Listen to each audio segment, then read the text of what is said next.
All right. Good afternoon, Charlottesville, live from Studio X. I'm Razor. I'm Giles, and this is Black Lie, White Lie. This is called Black Truths, White Truths. I'm Razor, and this is Giles. yeah. We have fun. We're real friends. We're not two people sitting up on here just trying to get some podcast likes or some attaboys or whatever. We're two people who's actually trying to do community work here. So. We do community work. We do community work.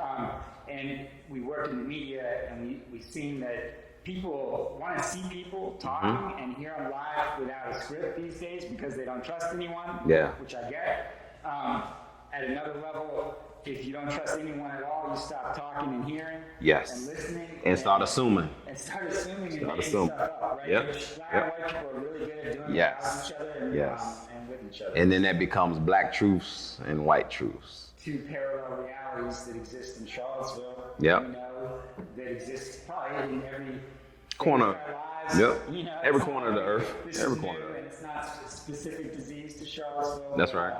This is where we're at. Yeah. It's a city that has committed to race and equity and reconciliation through its public processes, through its voting, from its priorities. Yeah. But we still don't necessarily know what we're doing. People Absolutely. look at each other. It's funny that you can actually think that two people can coexist in the same space and not speak to one another or not know what the other one is thinking. It'd be like married to your wife and y'all don't talk, so y'all almost like roommates. So today we're talking about communities and police. Yes. Black and white truths around our relationship to our police. Yeah.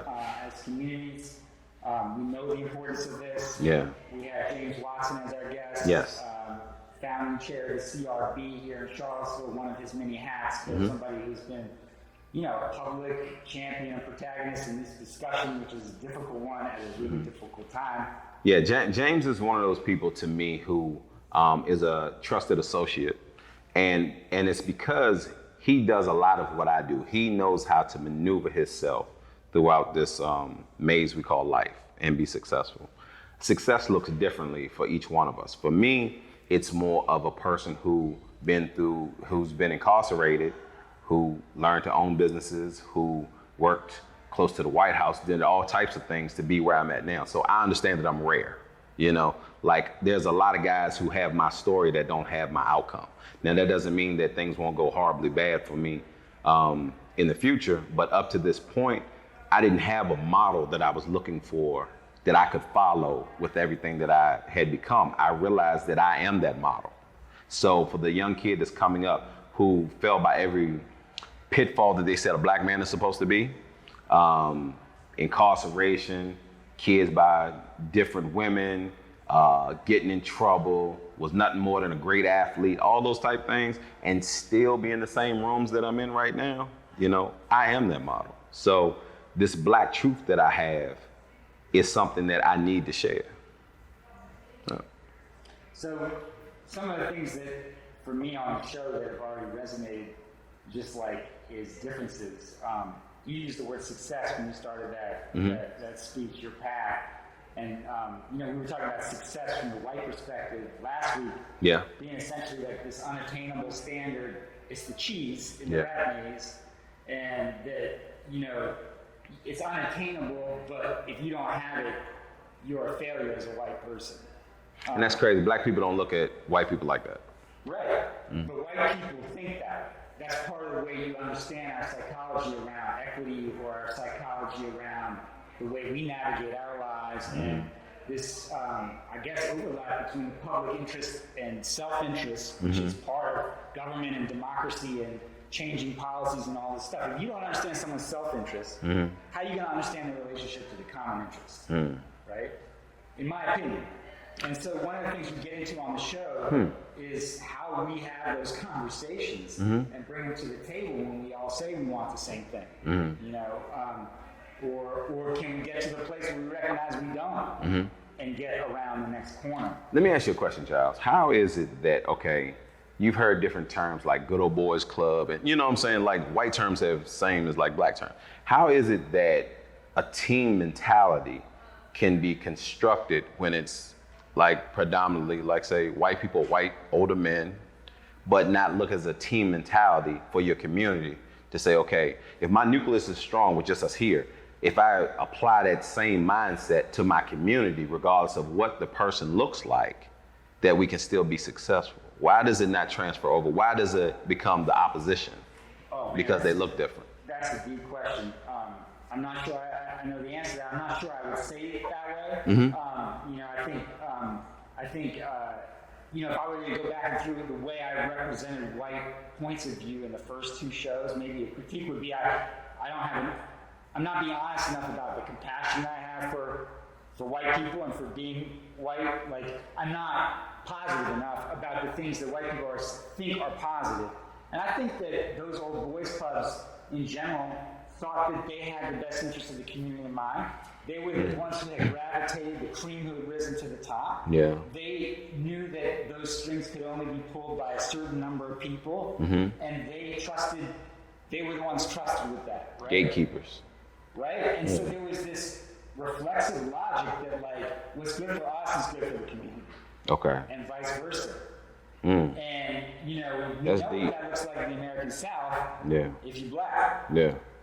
Well, I mean, it looks like there was a lie that was told that the North was different.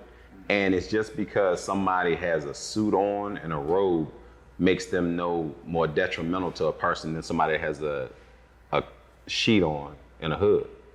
Like, I mean, the racism that black people can see, we're more comfortable with than the one that we can't see. And a person that doesn't understand that hasn't aspired to that level to where they understand that when I go turn in my application, it might end up in the trash. Or why am I the first person fired when I'm doing twice as much work? You understand what I'm saying? So I did.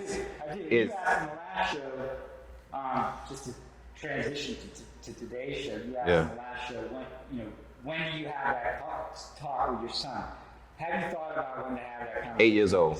8 years old is when I have one with coming home in one piece. 8 years old. And I said, I haven't had it, and I haven't thought about having it because I don't have to. Mm-hmm. Mm-hmm. And I think, that's one of the places you can center this conversation about our relationship to police. Mm-hmm. Yep. One thing that not to cut you off, one thing that I taught my oldest son was that, when you go take your driver's test, you're going to wear a collared shirt with a tie. So when they do look at your ID, it at least makes them wonder whose child this is.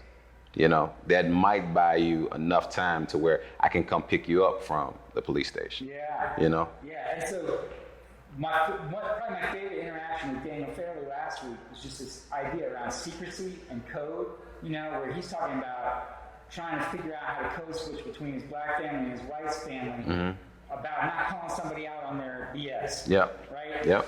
And he's like, in my culture, that's a disrespect to not bring that up. Yep. Right? And I'm like, in white culture, that secrecy is what family is built on, man. Yeah. At some level, that secrecy of protecting each other from the realities or the truths so that we can insulate ourselves from tension. It's just part and parcel of the game. And so I think it was just interesting to think about secrecy and our relationships to it as an empowerment tool on one hand, and on this other hand is like a kind of poison that seeped into our families from the big house. Yeah. It definitely is. I mean, you had things that, like, at the risk of my family disowning me, right? But it has to be said, So my mom would tell a story about her grandfather. Her grandfather was the same color as me. His brother was almost your color, but they were never allowed to ask why it was such a difference in the two. They even went as far as to spell their name differently, and even though that's my blood family, we don't interact with each other. Like, they moved over to a part of Maryland, and my other family stayed over here in the Culpeper region. And we never knew anything about them until I got older.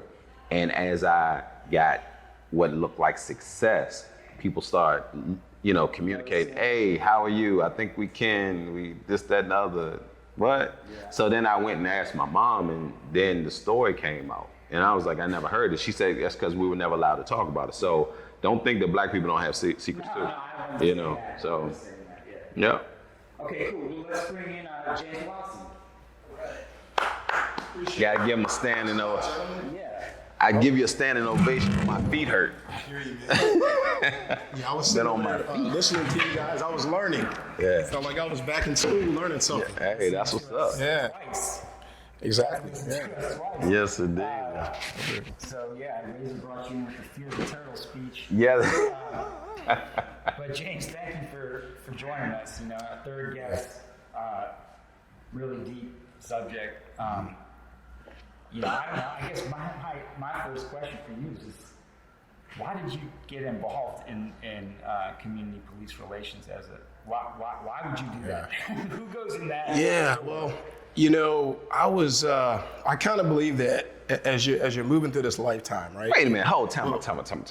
Who are you? Who am I? That's what Yeah, who are you? Oh, yeah, you can't just back sit up. down Okay, here okay. and people think they know you. Like, who are you? Right. Well, I was responding to the man's question, but it's all good. But yeah, my name is James Watson. I've been in Charlottesville for about 30 years. Okay. Grew up in New Jersey, right outside of Philadelphia. And when I was a junior in high school, I got into a summer program that was for minority students. Mm-hmm. And it was hosted at Darden. I had never heard of Darden. I didn't know anything about Charlottesville. Mm-hmm. Didn't know anything about the University of Virginia. In fact, I was walking down the hallway in my high school, and a teacher said, "Hey, you might want to try this program." And I looked at it. I said, "What is that?" Okay. And so at the time, UVA was trying to recruit a lot of minority students, which I've seen dissipate over the years. So I got into the program. They flew me down here, and I said, "Wow, this place is beautiful." Walked on the campus. I didn't see any graffiti. I said, "There's no crime." You know, it was the city was just so clean.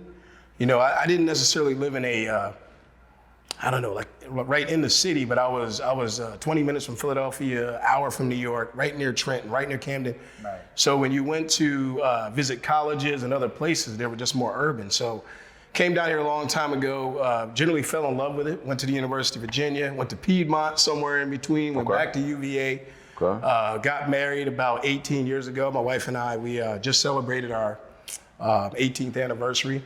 I lived right in this neighborhood on Elliott Avenue for about 17 years. And I love Charlottesville, man. It's been great to me. I've got an older daughter who will graduate at the end of the school year. I've got 2 elementary age sons. Excuse me. And you know, Charlottesville over that almost 30-year span at this point has been very good to me. I've met lots of people. I'm so glad. That lady handed me the form in high school. The teacher wasn't even my teacher. I don't even know her name, but I would have never come here. And it, you know, we can talk about a lot of the different issues that are here, but coming here opened my mind to a lot of things I probably wouldn't have seen if I'd have just stayed in the North, right? Yeah. My entire life, or my entire young adult life, there's probably a lot. If I didn't get to go to a college town, where, you know, in a college town, you can meet the people that live here, right, that have been here forever. Yeah. But you can go somewhere, you might meet somebody from South Africa. You may meet somebody from Korea or DC, or from Madison or Green, Orange. Yeah, don't do that. Okay, those are your competitors. Orange County, yeah. So, you know, it's been a great place. I got my master's from UVA about 15 years ago. Started working for the Department of Defense as a consultant. And that's been a blessing too, man, because I get to travel all over the globe, really. There's bases everywhere you go, and I get to meet people, try different food, and you know, I help the my voice will crack a little bit, but I get to help the Defense Department plan out new construction projects. Okay. And so going back to your original question, you know, my whole life, like Razor, I'm saying, you know, over and over, I'm seeing black men, you know, being shot by police, arrested, racially profiled. I've been racially profiled. And this opportunity came up, and I said, well, okay, well, here's an opportunity to give back, right? Here's an opportunity to try to make a difference. You know, I was right here in Belmont on August 12th, right? So my house was, 3 minutes from everything that was going on downtown. And I wanted to go down there and do something to help. But it didn't make sense because I got a family, I got 3 kids right there and a wife. My wife said, no, we need to leave this house, right? And I'm looking at TV and Facebook and I'm seeing people I know, everyday people out in the street, yoga instructors and, teachers and, fighting these guys. And, and I was seeing the police kind of watching everything and no real response. Now, those guys did have some freedom of speech to do, to come and march and do their thing. But I was seeing people get beat up and all of that. And so I said, well, look, what can I do? Enough is enough, right? And so I, filled out the application, interviewed, got on the board. It's been it all came together right as Corona popped up on us too. So that's been a little bit of a challenge as well because the group of folks on the board, we haven't been able to do this. Yeah. Right? Like not even really once. And if you're on a board within the city of Charlottesville, you can't meet out in the public if you have more than 2 people. Yeah, that's considered a meeting, right? Right, because I would love to do a team building exercise. Hey, let's go out to the Blue Ridge. Let's have a barbecue, right?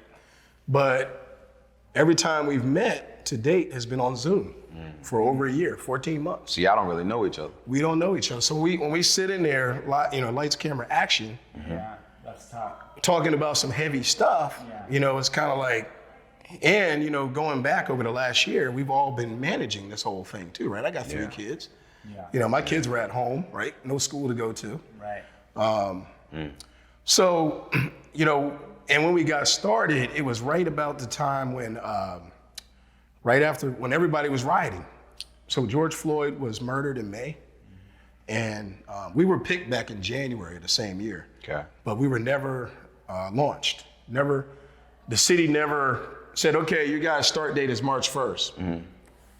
People wrote into the city, hey, you guys got this board, but they haven't started working yet. And they said, well, it's the coronavirus. We can't really get things going. And then people kept calling. And then they said, okay, you guys will start, June 29th. So, there's been a lot of maybe hills to climb. The issue itself is filled with a lot of challenges, but then there's been some logistic pieces that we've needed to sort of smooth out due to the fact that we haven't been able to be in the same room. Yeah. There was some heat in some of those early conversations as well, right? Yeah, and it was going to be. You need some heat, right? You gotta learn from each other. You're gonna have different ideas. But I wish it would have been, and there's nothing I can do about that. All we can do is move forward, right? But I wish it could have been an opportunity, hey, let's get together. There was a board before us, about 2 years before us, that they got to meet downtown. They had an office space. Somebody could bring food, desserts, and they could talk, get the notebooks out. Because another thing is when they ended, there was a year and a half hiatus. So we got started up. Hey, you guys are the board. Good luck. Yeah. Then we started getting complaints. Now, what do I do with this? Let me interject in. I know I'm going on it. Yeah. No. That's good because that's exactly what I wanted you to do. Exactly. One thing that you may not go through because of who you are, but our people do is a lot of times you have to validate why you're here. What makes you capable of speaking on this in the way that you are. Right. So I wanted you to be able to tell who you were. Right. Because like I was making the joke earlier, I put you on paper, they don't know you're black. Yeah. Like you've had that many successful accomplishments in your life. But getting to what I was going to say, I told you in the beginning, I wasn't a fan of the CRB board. Right. Not because of what it stood for, but because of what I believed they were going to be allowed to do. When it comes to boards of that nature, so we won't make it personal on CRB. When it comes to boards of that nature, when you kind of have to answer to a higher up, and to my knowledge, the 2 presidents of the current board are African-American men, have been. Yes, the 2 chairs. Yeah, the 2 chairs have been African-American men. Yes, sir. Do you feel that within the group itself or to the people that you answer to that there have been any apprehensions on what y'all are recommending to make the board better? And do you think from that, the city council? well, Or from whoever high ups, you know what I'm saying, whoever controls it, or even the people inside of it, do you think that you've had any issues because of color, or have you been allowed to do more just because of color? No, I do think, you and I have talked a little bit. Yeah, I mean, I do think there's people that question us. Yeah. There's always people who question us. Razor says you're not even black on Right, that's messed up, man. Not So at that all. means I can just drive all around this town and not worried about getting pulled over or anything. Nah, you can't. You gotta put Jay Watson on the back of it. Right. You know, I think fundamentally, though, it's kind of interesting. Like you said, we've had two African-American male chairs of the board. And one of the things I've come to realize, even more so since I've had young sons, as I'm raising them, excuse me, like most kids, they love Disney, right? Can you think of one Disney character that's a black male, that's a positive, strong? Now, when my daughter was like 9, right? Because she's 17. When she was 9, Tiana came out, Princess and the Frog. And it was like, wow, there's this beautiful, amazing black princess. Now I've got sons 10 years later. I'm raising them. I'm trying to, not razoring them, no. Yeah. I'm raising them, though. I'm trying to expose them to books and people that look like them. Yeah. And I noticed a couple of years ago, I'm like, there's not one Disney character. So how does that relate to this? Well, it's all part of that same thing, you know, with people questioning us. Oh, you know, a black man is supposed to be like LeBron, and LeBron is not supposed to even say anything. He's supposed to shut up and dribble, right? So kind of regardless of how successful you are or where you come from, there's always this questioning, right? Whether you know what you're talking about. And it doesn't happen, it doesn't go away just because I went to the University of Virginia, right? It doesn't go away because you own a food truck and a barbershop and have radio shows and a lot of other stuff. It's always there. He can tell all my business. Right. It's not gonna keep me, Who does that come from? Well, I think it's built now, it's ingrained, right? Yeah. Like it's not even, because I really don't think most people are racist, right, at all. My family, my friends are very, very diverse, this whole town. I've got friends in every corner of this town. But like I said, think about Disney. You're showing a 6-year-old and there's not one king, not one prince. Everybody loves Disney, right? It's been around for over 100 years. And that's just one of many facets of our culture where the existence of a strong black male is totally eradicated. Giles, do you have any black teachers? There you go. Black professors? I had, I had black professors. That wasn't in, well, was it religious based? No. Because a lot of times that, like, you know. Although I did have one of those, but I had Donna Denizet in 9th grade English. But you know, she was a wall breaker. I think she was one of the first black women graduates of Wellesley or something like that. She comes to teach at this prep school, and she was always trying to bust up perspectives and department politics and stuff just to get the books she wanted on the curriculum. You know what I mean? So to your point, you know, and then black men, they're coaches. Yeah. Right. Closest we had to that was Joe Clark. Yeah, right. Lean on me. Yeah, exactly. That's it. So back to the board, I think. Oh, go ahead. No. Go ahead. No, because we need your point of view. Yeah, go Say this too, because I think we need to start also, you know, we haven't gotten to the black shoes, white shoes part about police. Right. I was going to say this, like, I don't hate police. Me neither. Right? Yeah, to be honest with you. I don't hate police either. I don't have a reason to as a white man. Right. I'm liberal, right? And I know what's happening in the world, and I see the role that police play in our neighborhoods. Yeah. And I have thoughts and feelings and opinions about that. But my first black male role models, Officer A.C. Pinnell and Patrolman Rick Davis in the 2nd District Police Boys, Metropolitan Police Boys and Girls Club in D.C., right? So my first black male role models were coaches, but they were cops in the district. Yeah. And I love them. Yeah. They were the guys. You know, they came into the church basement and turned on the lights and rolled out the balls. They drove us all over the district in a little cheap van. And they took me to Black DC, right? In a way that I could not have experienced from my white family in Northwest DC. So just to say, you know, we bring our emotions and our past context to these things. and yet, and also in the district, a lot of the cops are black. Yeah. Right? But that doesn't mean that the problems change. We see this in Atlanta or Minneapolis or wherever. Yeah. Right. So I don't think this is about police as people, right? But in some places, it's also about police as people. And that's where this stuff gets so intense.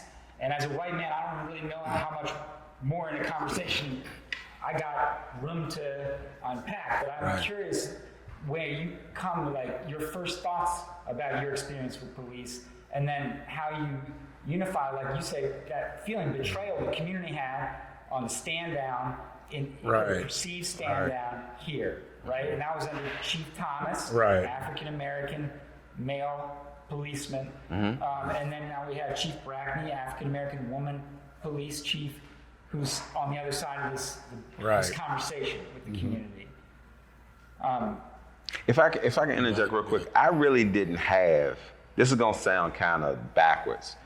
I really didn't have, even when I was out there doing different things that I may or may not should have been doing, but I really didn't have an indication of what I thought about the police were until the, say, recent troubles with the police and African American men, when I started hearing people say things like, you need to comply.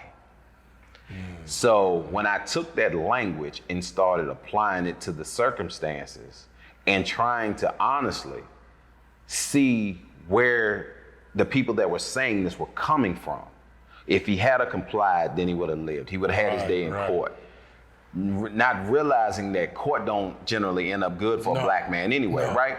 But then what really, and I'm behind the 8 ball because a lot of people were out there advocating, saying things, fighting for the cause, when I was kind of an observer, because I was trying to, because I grew up around just as many white guys as I did black guys. So I didn't have the just, oh, he's racist cop. I just didn't have it. But when it came to these things right here that were life-saving, and the majority of the people that were fighting against it didn't look like me. The comply didn't work then.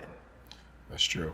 You know, so then it became, okay, well, if you don't believe in the comply on something that can save everybody else's life because you don't want to do it, how am I supposed to look at what you're saying when it comes to how I'm supposed to react to the police? Yeah, I got you. You know, so I was late in my thoughts and thinking, but I was like, then my mistrust became, okay, can I trust you to do what's best for me in these laws and all these other things? Like, don't write new laws, fix the ones that we already have in place. You know what I'm saying? Like, there's so many things that if we keep changing, we start chasing the dog's tail and nothing gets done. Well, that's, you know? Exactly. There's always a potential for a lot of that. And with a board too, you know, you're doing a lot of meetings, then it's got to be pushed up to the city council. There's a lot of lawyers. You know, there's a whole lot of talk, right, that takes place. And it's really difficult to even get to the point where you see the change. But just to give you an example of kind of like, you know, what is our purpose, right? Like, what are we doing? What can we do? You know, what is our purpose? Why should citizens care? Right. So let's take Breonna Taylor. We all saw that, right? You know, she was in her house minding her own business. Police shoot into the house, shoot into the wrong house. She loses her life. Then they say, that we weren't at fault. See you later. That's when we can come in. We can say, no, wait a minute. This looks funny. So ultimately, what we're trying to get at least is where we can look at something like that. We can investigate. Was there misconduct? You know, did they follow protocol? You know, does the family ultimately deserve, you know, some type of a, you know, lawsuit? Is there justification? And that might be civil as opposed to criminal, but we provide that second line of defense where over and over the years, we've seen people mistreated and nobody's ever charged, nobody's ever questioned. The cops are right back out on the street the next day. And so we have and are working on at least the ability to look into these things, to hold our own hearings, right, with officers, get evidence, So, I remember years ago, we're about the same age, Rodney King, when he was beat the first time, the officers were never charged with anything. It took protest and burning cities down really to get that elevated. I would say George Floyd may have never been a case had there not been most of the country on fire and the coronavirus giving people the downtime to watch the news, right? Yeah. So if nothing else, at least we have that ability when the system as we know it fails, right? Or works the way it was designed to, as some people say, that we can say, hold on, I smell something funny, and we can run the case back through and look at all the facts. Let me ask you this, Giles, before you go, because I don't want to lose this thought right here. Do you, because I was trying to study what the Civilian Review Board was supposed to be, not just here, but as a whole. Do you have to get permission from the people that you're trying to police, so to speak, to do what you need to do? That's where it I got, because I'm not in that room, so I don't really understand. So I'm like, wait a minute, from what I'm understanding, the police department or whoever's controlling the police department has to agree to say, okay, you can do this to me. You can check on me this particular way. So then I'm like, that makes no sense. That's like you telling your child that you can ask me about X, Y, Z. Right. I give you permission to ask me. But if I don't give you permission to ask me, I'm not going to do it because I'm your parent. So that's the way I started looking at how, like, we have another flawed system. Now, I could be 100% wrong. So that's it's almost a question. Yeah, when we were on your show, that's what you were saying. Some of that is true, and some of it is not completely true. So the way the city of Charlottesville works, the city manager is the boss of the police chief, okay? The city council is the boss of the city manager. So technically, if we say, hey, city council, the community has spoken, we need to be able to look at everything within reason that the police are doing. We need to be able to question them, look at evidence, all that. We need you all to vote on an ordinance to allow us that permission. So the city council, the 5 members, they can pretty much grant, and we're working on that now. We're building out what's called an ordinance that gives us all these different powers, right? So that we're not just a bunch of people that meet every couple weeks, which technically in some ways we are now, but in all of this backtracking might add a little confusion. It comes down from the governor because we're a Dillon rule state. So the governor back in the fall gave localities the green light to create these boards, and it said, yep, you guys can discipline officers, which you couldn't a year ago. When we got started. It's only been since July 1st, right, that the rules are in effect. I mean, brand new. This is new that you have this, power to legislate in a sense, or at least to push up recommendations to a higher body. It's brand new. So less than 30 days? Real new, In the past. It was talked about. To answer your question, because my familiar as a journalist was in larger jurisdictions where you basically have the federal government mandating this process, right? So there's been a problem like Baltimore, and the Justice Department comes in. They take the keys from the police department and say this review board is a requirement for you to retain your status, right? So that in that type of consent decree, there's power built in. Prior to July 1st, all the new CRB type things all over the country were kind of inventing their own game, and there was essentially this belief that police and communities could, should, and would work together on this. But no teeth. Road with that, is that real? I mean, do you at least really want to hear from the community about how they're doing their job? I mean, no, there may be some. I think there may be some that want to know. I think if the police department matches the community, then they want to hear from it. But that's a loaded question. How many chiefs in this county remember? How many chiefs have been here since you've been here? Probably about 4 of them. Okay. The Unite the Right thing and the changing of Chief Thomas is probably unusual. Right. I mean, if that event didn't happen, I would assume he would still be here. Right. And to some degree, in my opinion, that event was unusual too. Oh yeah. I mean, not everybody agree with that, but it's not like I expect one of those tomorrow, or it could happen again in 10 years. But so he'd probably be here. But there has been about 3 or 4 chiefs in 30 years, I guess. Right. And if you really look at the recent history. Yeah. Chief Thomas was here a brief time Yeah. in a completely A crazy insane time. Crazy time. Where there was no stability around him. Yep. So then it's Chief Tim Longo, who's Yep. now UVA police chief, Right.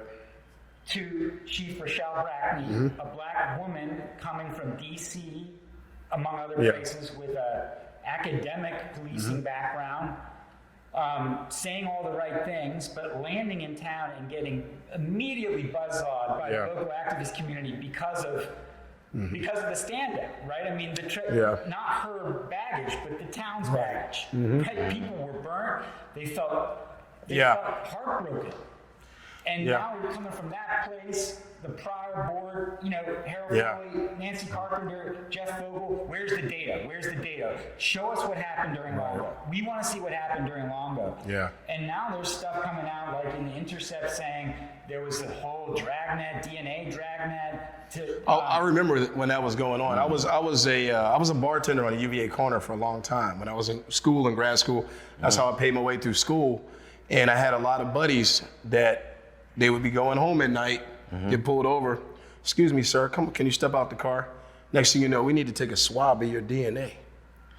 And that was terrifying. That never happened to me. I know guys that were walking home from the Dell, playing basketball, got their DNA swab. I knew, I had a buddy. I knew nothing about You were out making money. You were out making money doing your thing. But I was a lowly bartender. That's what you were doing, man. You were beyond that. You were beyond that. Yeah, true. Okay. But I knew a guy, and it's interesting we talk about, because there's the UVA community, there's the Charlottesville community, they're not always the same. But I knew a guy, African American friend of mine, who went to the university, lived across from me, got a job at S&L Securities, which is now the, what is it called? Something, S&P Global. Good job, first job, professional job. Tomorrow's corporate sponsor. There you go. Yeah. Plug. So it's all good stuff about them too, but Shameless plug. he was down there on the mall, right? Just eating pizza with 4 or 5 coworkers, the typical khaki thing, everybody at lunch. And here come the police. Son, we got to ask you a question. Brought him over, took a swab right there. His coworkers, his first job. That's humiliating. Yeah. Would that happen to a white man? And It Steve- could, but I don't know. No, I mean, But so I lived through that. Nah, come on. Let's not It play could, that but I game. don't know. Yeah. I don't think so. Yeah. Yeah. Police Chief Tim Longo is a hero in White Charlottesville. Yeah. He solved the cases, no murder rate, stability, spoke directly to the public on camera, right? He's like Yeah. a hero in White Charlottesville. Was Chief Thomas What's an his scapegoat? What's his view in Black Charlottesville? What is the view of Tim Longo? I don't think it's very and I don't personally have anything negative with him, but I don't think it's very positive. I don't know if it's positive or fear. But, yeah. Because I mean, a lot of, as men, we don't want to say that we're afraid of something. Yeah, right. But, even like the way that we're talking can be viewed in a way that brings attention that you shouldn't be. So my question was, do y'all think Chief Thomas was a scapegoat? To some degree, most likely, I think so. I think, Giles? oh, go ahead. White Truth? Yep. I wasn't here. I was working in Montpelier at the time, so I mean, I really wasn't. It was like the one moment I dipped out of Charlottesville, so I really don't know enough. When I hear Mayor Walker say that, Maurice Jones and Chief Al Thomas were victims of structural racism, she's closer to it than I was. Yeah. And I believe that. But at the same time, I'm going to say, when a tidal wave hits a town, a lot of people get blown up. Yeah. And that's part of how I Collateral damage. Yeah. And that was like all kinds of people got blown up. There was a lot of failure across the board, I think. University of Virginia, they failed. I mean, they knew those people were coming. Either they failed or they said, come on in. Yeah. I don't know, And but, they've been through a bunch of police chiefs at the Yeah. same time. Yeah. I do got to say one thing, because I'd be remiss not to say this. When Chief Brackney came in, right, we met her early, and everybody was trying to block me, state troopers and everybody, from having my food cart on the downtown mall. Chief Brackney gave me the okay to be down there, and then put I got to give it to her, Tito, and all the rest of them. They surrounded. Besides Obama, I was the safest black man in Virginia. Nice. Yeah. So while we talk great. about a lot of things that may have been unfavorable by her, for me and my wife on that particular day, Chief Brackney is the reason. The day of the riot, the anniversary. next year. The anniversary. Okay. Yeah, I was the only business out there working. Right, I wasn't even in town when the first actually happened. But on the anniversary, you know, the state troopers, where I was 50 feet from where I was supposed to park at. They tried to deter me and make me push my cart all the way down to First Street, and then back up the mall. So I was like, all right, because they didn't think I was gonna do it. I was right when I was getting ready to give up. This big, tall UVA football player, white guy, came and was like, I got you. And grabbed the chain on that joker and dragged it all the way around. Once they saw me do that, then they told me, man, go ahead and pull your truck. You know what I'm saying? Because they realized I wasn't going to be deterred. You know? But thank you, Chief Brackney, for what you did for us.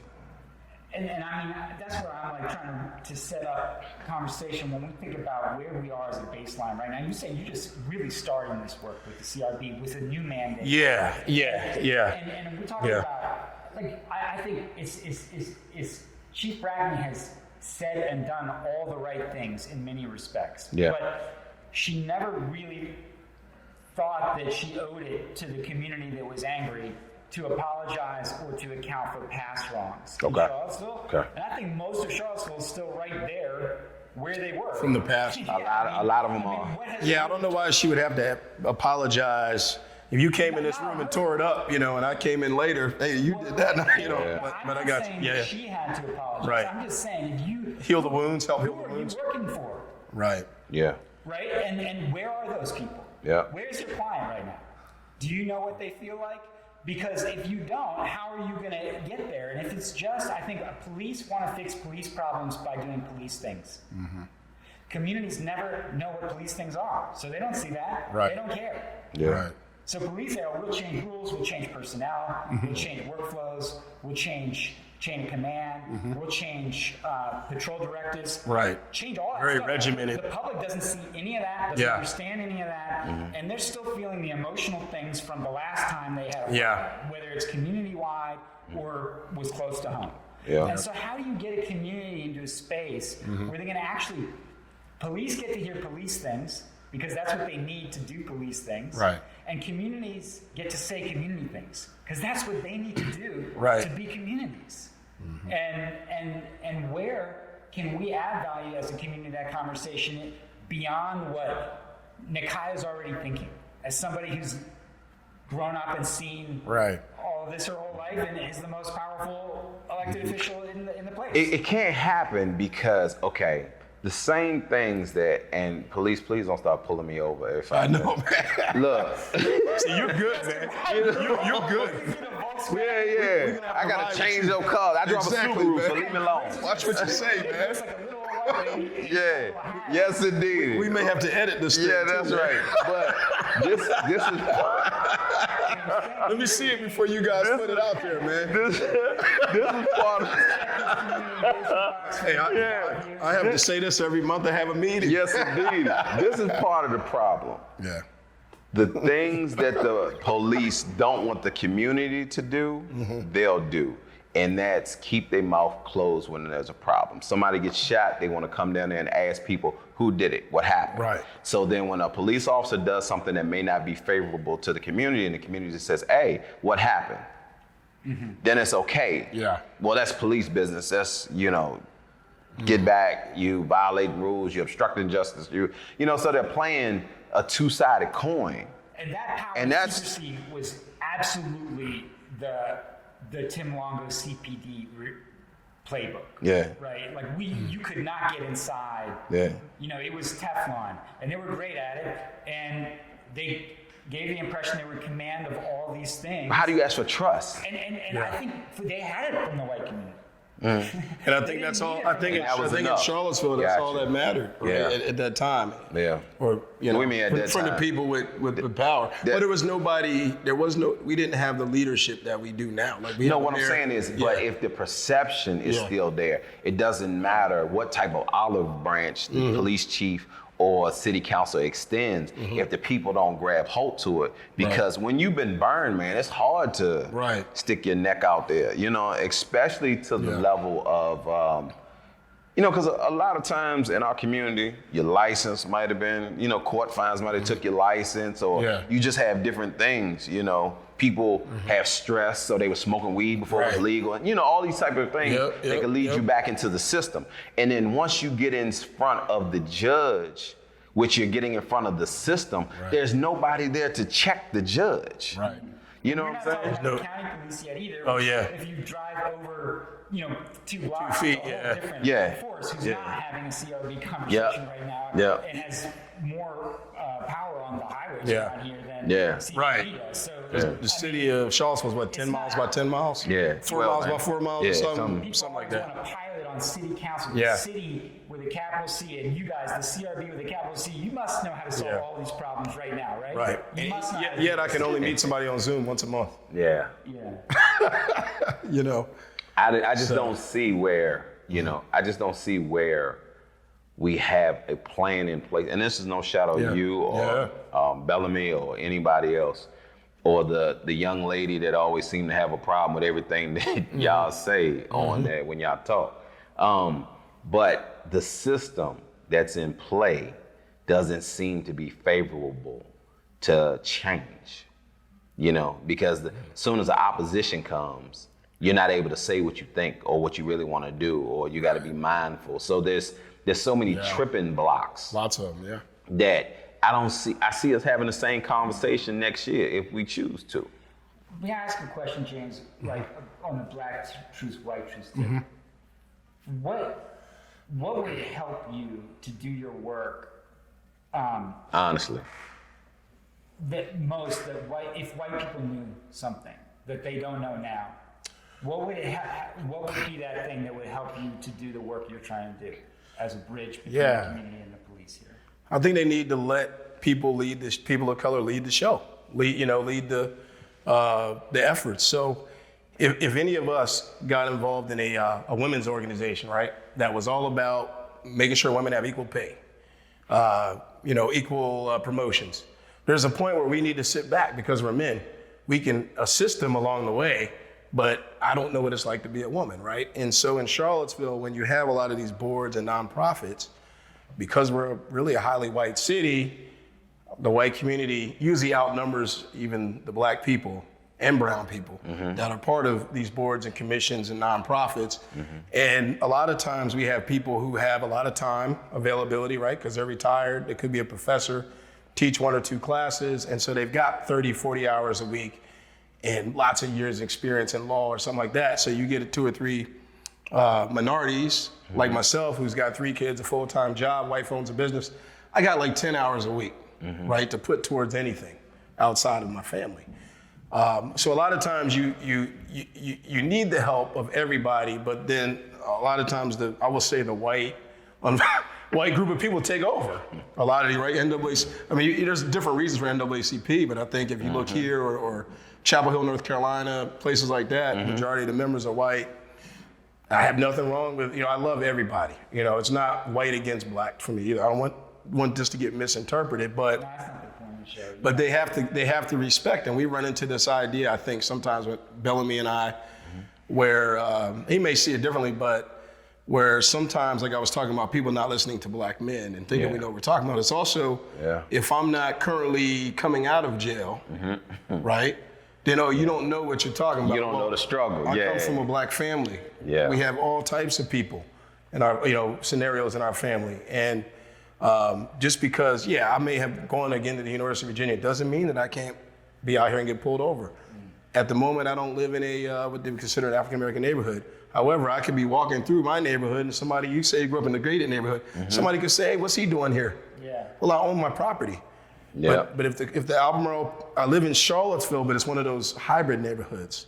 Albemarle police show up when one of my sons is out there because the ball went in the yard next door, or I'm out there because my dog got away because I've had to run after her between yards. Somebody say, hey, this man I'm 220 pounds. There's nothing intimidating about me. Fit the description. Yeah, if it's getting a little dark outside, and this is what I have to think about, right? You don't have to think about, but yet I don't walk around thinking that every white person's out here to get, keep me down or anything like that. Right. So I think that our white members have to realize, like, this is our reality, and I think a lot of times people equate the word black and poor together too. Razor does that all the time. Oh yeah, well he's the big. That's why I had to talk to him about it on video. Hey, look. This is a roasting session. Okay, but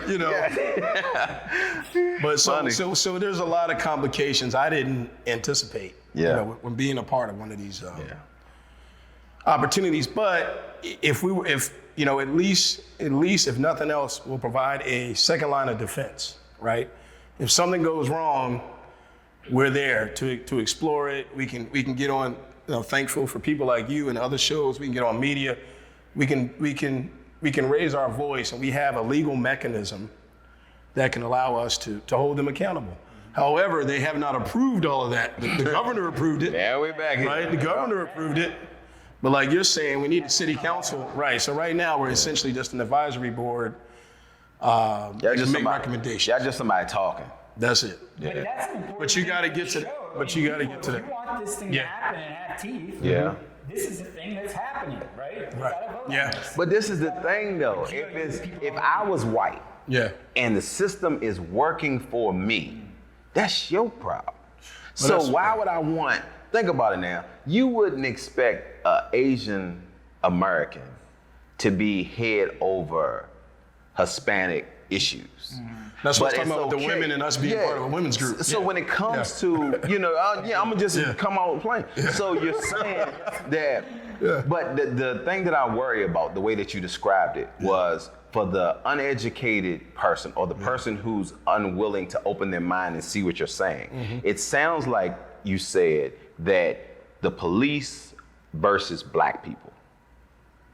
Because if the black people have to run the CRB, then you're saying that this is what the problem is. Not that that was your intent. No, but I know. I'm glad you said that. I know. But the way that I'll you clear said that up. it, Yeah. right. So then the money has to be allocated from certain people. Well, the people that run it and where the money is and the sponsors and the donors and the government don't look like us. Yeah. So why would they not want to put somebody in that has my interest in? I'm not gonna let you unhinge something and then I started getting treated like you. What white person want to be treated like he black? Right. Well, but what I'm saying Except for is, Giles doing this show right here. I mean, you commented on people trying to bulldoze us. When we're speaking, when people try to bulldoze our point, it's that kind of piddly things that, or people again questioning us. Oh well, you're not fresh out of jail, so you must not know anything about it. But I'm white, and I know everything about what it's like to be a black man. Yeah, that's the craziest crazy thing to me. part that I deal with. Right, but when you say it, like I've said it and been called racist. Yeah, I've been called racist on Facebook because I draw the distinction of how people have acted. I will screenshot somebody's previous post. Yeah.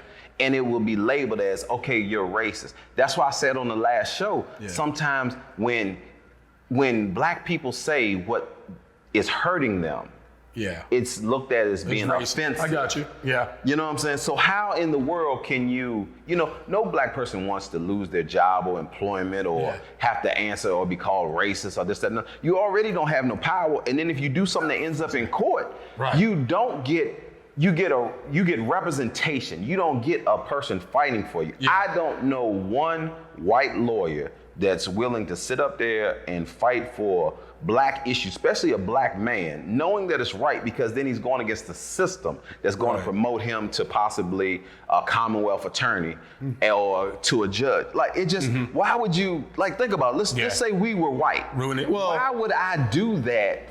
Why would I ruin my family lineages? I mean, not every. There's a lot of people who would do it here. I would ask Giles to do that. To the bottom of why and how hard you'll push, and also what happens when something really hard goes wrong. Yeah.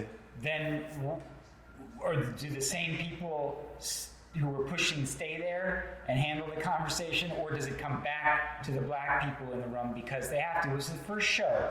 Why do black people want equity? And your answer? No, to live. And we said, why do white people want equity?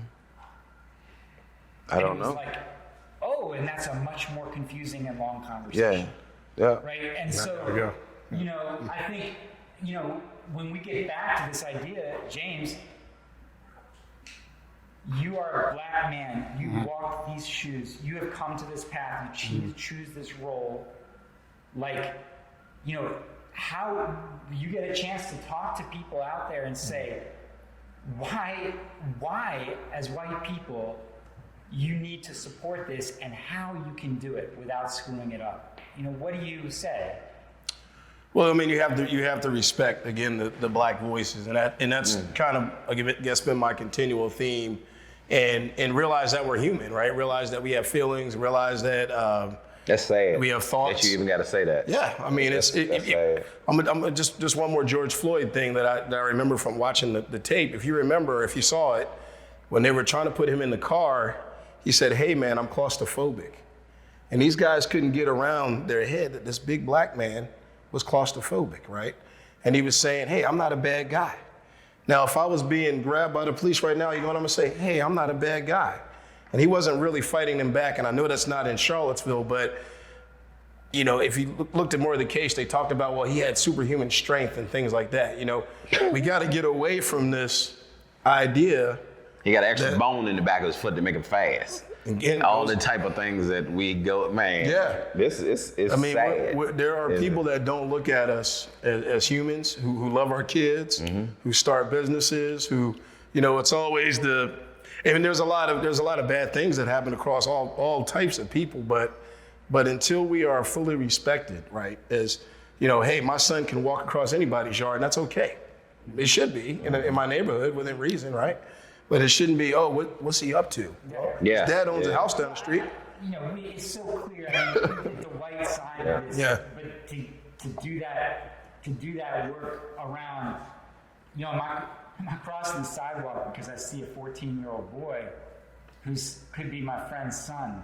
You know, whereas like you see three big goofy white boy lacrosse players from Western Albemarle yucking it up, taking up the whole sidewalk, rambling down the street. You know, you might be pissed, but the white person's not moving out. No, they call the police. They're not like, Or call the police. It's not scary. Right, if it's right. your child, your same kids in the same clothes. Yeah, People are like, it becomes dangerous for them. And to your point, Razor, when you were like, what do I have to do to not scare you? And It goes I back don't know that we answered that question or have we answered that question. Yeah. But for you to connect that to the police conversation, I think is super deep, honestly. Yeah. You know, just to think of that at every level, because we have black officers who need to be in these conversations. We have a black female chief who has to be in these conversations. We have community members in the UVA community and, you know, in the cut who need to be in these conversations. Yeah. You know, I mean, it's not, and I don't know. It's not simple. How do we change the ideology, man? Because I was sitting there thinking while Giles was talking, Eminem wore a hood his whole, you know, like when he did his movie, his documentary, when he rapped, I never heard nobody call him a thug. That's a good point. I never heard Eminem Not once. referred to as a thug. Not once. But But if you put on one, Yeah. he even called his own self shady, but he wasn't a hood. you know? Slim Shady. Well, I think it's funny that we got to wrap the show. Yeah, man. Oh yeah, I'm sorry. I think it's funny that the type of black man white America thinks is safe is like an ex-Marine. Because Right. like those are the people who are trained to kill people. Yeah. I mean, I don't know that I don't know if our culture necessarily He's trained thinks to keep people anybody's safe. Yeah. He's trained to keep people safe. He's been right. trained to keep me safe. So Right. he's fine. He's like that ravaging dog. in the military, you know, it's not about keeping people safe. Yeah. It's about angles, Yeah. killing people. Yeah. Right. But they don't talk about that though, you know. But you know, can that man love his family? Can that man have feelings? Can that man have great ideas?